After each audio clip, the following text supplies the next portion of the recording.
In the grasslands above Mjøsa Fjord, farmers have been grazing their sheep for centuries. Last year, the farmer here lost 40% of his flock to wolves. ERLING AAS-ENG represents farmers in the area and wants the cull of about 2/3 of Norway's wild wolves to go ahead.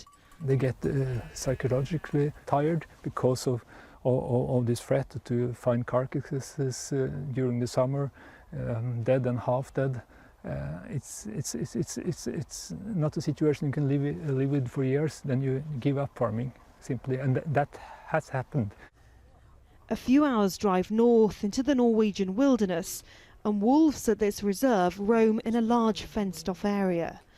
Norway has just under 70 wolves living in the wild, and others like this group which live in sanctuaries.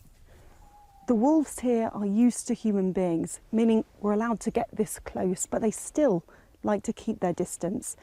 Campaigners say this is a creature which is often stigmatised and is largely misunderstood. The planned cull then has alarmed those who believe wolves in the wild are persecuted and are already at risk from illegal hunting.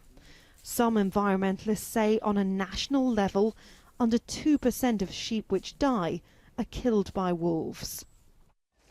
So to spot one today, we'd have to be very, very lucky, really. Really lucky. Most people in Norway will never see a wolf in the wild. Conservationists close to Oslo are monitoring an area using special cameras to track wolves.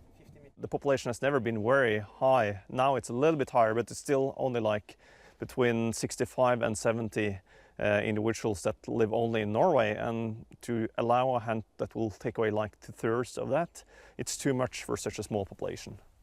More than 40 years after wolves were given protected status here, the decision to control their numbers is controversial, pitting farmers who face challenging times against environmentalists who are determined to safeguard the future of the wolf in Norway.